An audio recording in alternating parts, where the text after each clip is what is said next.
2021년 새해 1월 2일 아침 묵상 시작하겠습니다. 요한 1서 2장 1절부터 11절까지 말씀 함께 보겠습니다. 자, 요한 1서는 요한이 목회하던 소아시아 지역 교회들에 보내어진 서신입니다.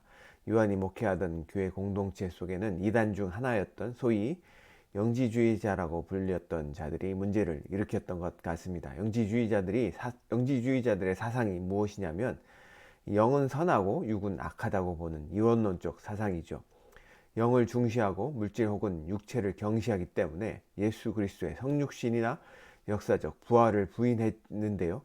또한 물질 세계에 있는 보이는 형제를 사랑하는 것이나 현세에서 빛 가운데 사는 윤리적인 삶에 대해서도 육체적인 것이라고 여겨서 그다지 중요하게 생각하지 않았습니다. 뿐만 아니라 자신들만의 어떤 영지주의적 교만에 집착했는데요. 다시 말해서 그들은 특별한 영적 지식을 소유했고 그로 인해 자신들이 거룩해졌기 때문에 자신들은 죄가 없다고, 그리고 죄를 짓지도 않는다고 그렇게 말을 합니다. 따라서 죄 짓는 것에 경계를 하지 않으며 사람들도 그렇게 죄에 대해 경각심을 갖지 않도록 유혹하죠.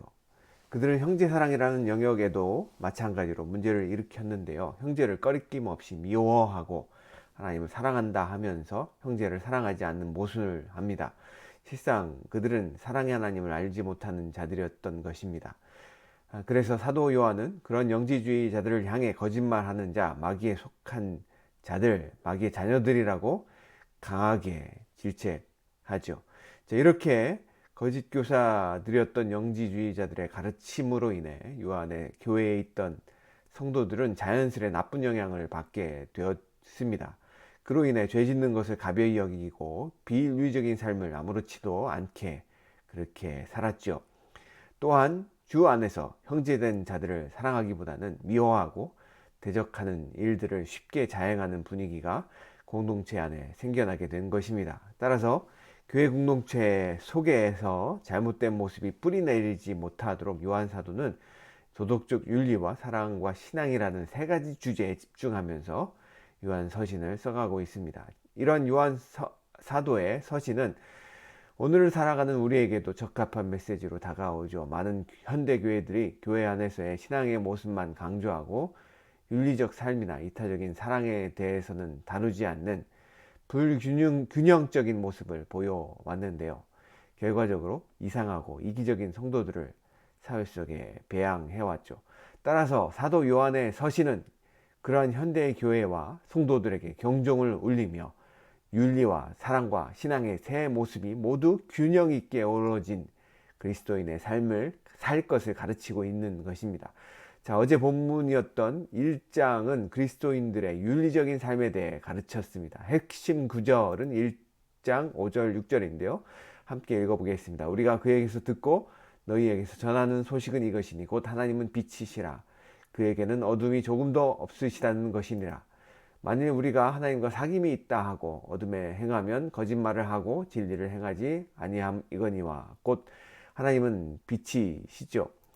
그에게는 어둠이 조금도 없으십니다. 만일 우리가 하나님과 사귐이 있다 하지만 우리가 어둠 가운데 행한다고 한다면, 우리가 윤리적인 삶이 올바른 윤리적인 삶을 살고 있지 않다고 한다면 그것은 우리가 빛 가운데 거한다는 것이 아니라는 것입니다. 그렇게 빛 가운데 행하는 삶이 아닌 어둠 속에 행하면 그 성도는 거짓말쟁이고 진리를 따르지 않는 자라고 지금 가르치고 있는 것이죠. 이렇게 1장에 이어서 2장은 사랑과 윤리 그리고 신앙이라는 세 가지 주제를 다 같이 연결해서 말씀하고 있습니다. 오늘 우리가 읽은 본문은 특별히 사랑을 주님의 계명과 연결해서 설명해 주고 있지요. 3절부터 6절까지 말씀은 하나님을 사랑하는 자는 왜 계명을 지켜야 하는지 알려주고 있고, 7절부터 8절까지 말씀은 사랑하라는 계명이 어떻게 우리에게 주어졌는지, 그 의미는 무엇인지 말해줍니다. 그리고 9절부터 11절까지의 말씀은 계명을 지켰는지 안 지켰는지 어떻게 알 수 있는지에 대해서 설명을 해주죠. 우선 사도 요한은 1절부터 2절을 통해 예수님께서 어떻게 우리를 사랑하셨는지 말해주고 있습니다. 1절부터 2절을 읽겠습니다. 사도 요한의 권면의 글입니다. 나의 자녀들아, 내가 이것을 너희에게 쓰면 너희로 죄를 범하지 않게 하려 함이라. 만일 누가 죄를 범하여도 아버지 앞에서 우리에게 대언자가 있으니 곧 의로우신 예수 그리스도시라. 그는 우리 죄를 위한 화목제물이니 우리만 위할 뿐 아니요 온 세상의 죄를 위하심이니라. 아멘. 자, 사도 요한은 그의 자녀들 곧 그가 돌보는 공동체 성도들에게 첫 번째 편지를 쓰는 소목적에 대해서 너희로 죄를 범하지 않게 하려 함이라 라고 말합니다. 자, 2장의 이 첫 번째 절인 1절은 1장에 빛이신 하나님을 따르는 자들의 모습, 곧 죄를 범하지 않는 모습에 대해 가르치려고 이 편지를 썼다라고 말을 해줍니다. 그런데 혹시 하나님의 자녀들이 범죄하면 어떻게 될까요? 하나님의 자녀들이 범죄했다는 의미는 그들이 구원받지 못했다라는 의미일까요? 사도 요한은 그렇게 말하고 있지 않죠. 여러분, 의도적이고 처음부터 거짓된 가르침을 주장하면서 죄를 짓는 것을 꺼려하지 않는 자들, 곧 죄를 짓고도 가슴 아파하지 않는 자들은 원래부터가 어둠 가운데 있었고 거짓말쟁이들이었죠.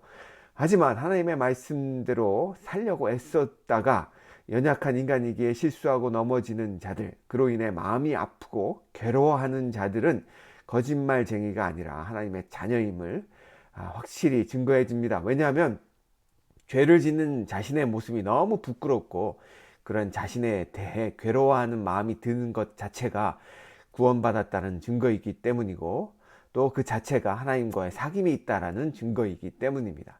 예수님은 그렇게 죄를 범한 우리를 위해 거룩하신 하나님 앞에서 친히 우리의 대변자가 되어 주시었는데요. 하나님 앞에서 예수님의 변호가 설득력 있는 이유는 그 예수님이 우리 죄를 위해 대신 화목제물이 되셔서 십자가에 달려 죽으신 의로우신 그러한 분이시기 때문입니다.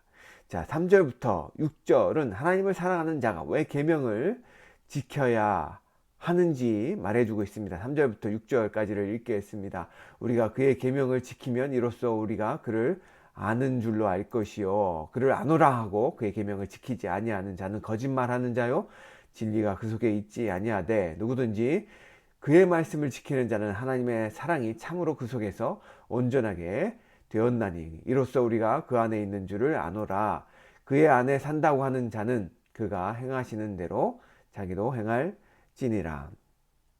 자, 3절부터 6절에 나오는 그의 말씀, 그의 계명은 곧 하나님의 사랑하라는 계명을 의미합니다. 5절에 보면 우리가 서로 사랑하면 하나님의 사랑이 참으로 우리 안에서 온전하게 되고 서로 사랑하는 모습을 통해 우리가 하나님 안에 있는 줄을 알게 된다라고 말하고 있는데요.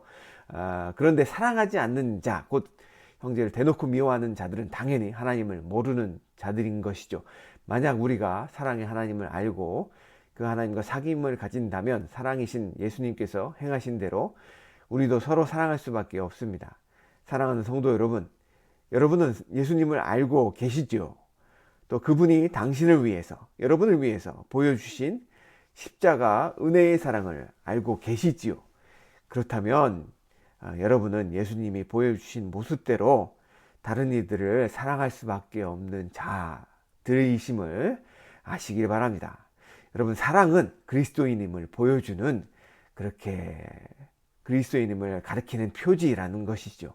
7절부터 8절은 서로 사랑하라는 이 계명이 어떻게 주어졌고 그 의미가 무엇인지 설명을 합니다. 우리 7절부터 8절까지 말씀을 보겠습니다. 사랑하는 자들아, 내가 새 계명을 너희에게 쓰는 것이 아니라 너희가 처음부터 가진 옛 계명이니 이 옛 계명은 너희가 들은 바 말씀이거니와 다시 너희에게 새 계명을 쓰노니 그에게와 너희에게도 참된 것이라. 이는 어두움이 지나가고 참빛이 벌써 비침이라. 자, 먼저 사도 요한은 자신이 새 계명을 쓰는 것이 아님을 강조합니다. 아마도 당시에 거짓 이단들이 성도들을 현혹시킬 때 새로운 사상이라고 말하면서 미혹했던 것 같습니다. 그래서 요한은 자신이 말하는 서로 사랑하라는 계명은 예전에 전혀 듣지 못했던 새 것이 아님을 강조하지요.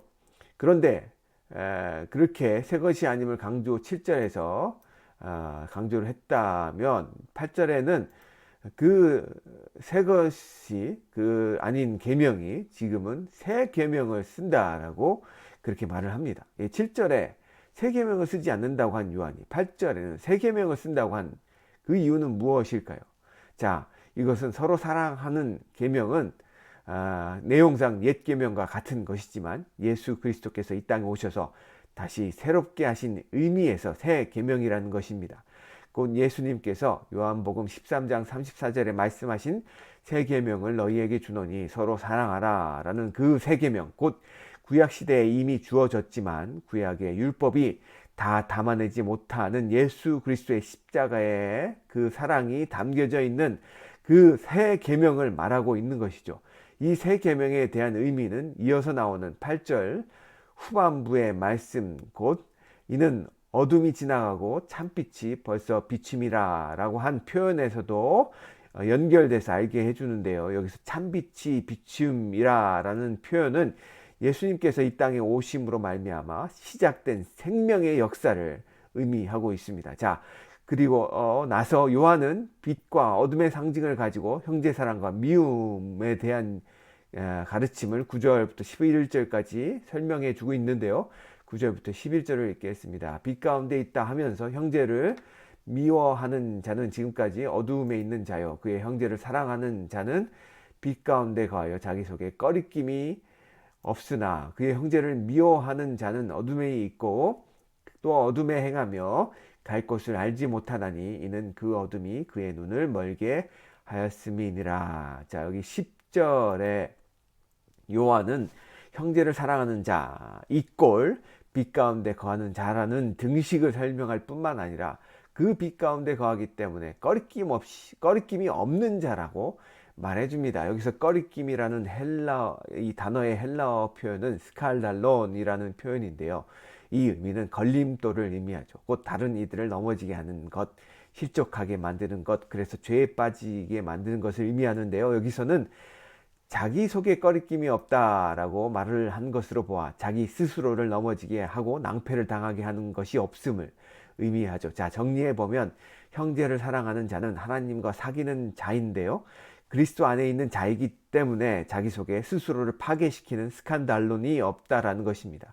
어떠한 경우에도 빛 대신 예수 그리스도 안에 있기 때문에 두려움 없이 세상이 알 수 없는 놀라운 평강 가운데 사는 자들이라는 것이죠. 이에 반해 형제를 미워하는 자들은 어두운 가운데 있으며 어두운 가운데 행하는 눈먼 자라고 그렇게 사도 요한은 말하고 있습니다. 말로는 본다고 말하지만 영안이 닫혀 있는 자들, 마귀가 그 마음을 어둡게 하여 진리를 깨닫지 못한 자들을 의미하고 있는 것이죠. 자, 사랑하는 성도 여러분, 우리가 알 것은 우리는 하나님 안에 살고 있다라는 것입니다. 그래서 1절부터 2절의 말씀처럼 예수님께서 우리를 책임져 주시고 계시다는 사실입니다.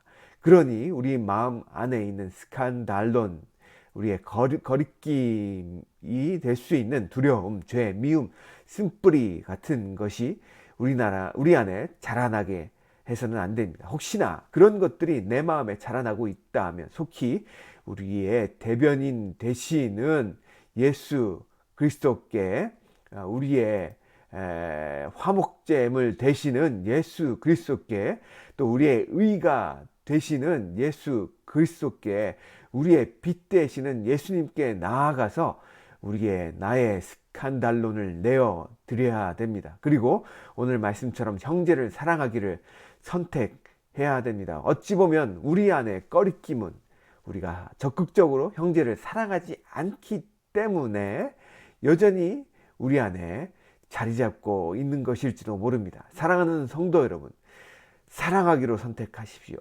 빛 가운데서 하나님과 사귀는 자답게 다른 이를 용서하고 사랑하기로 선택하십시오. 오늘도 여러분들의 삶 가운데 빛을 선택하시고 하나님과의 사귐을 선택하시고 사랑하기를 선택하시는, 용서하기를 선택하시는 멋진 성도님들이 되시길 주님의 이름으로 축원합니다.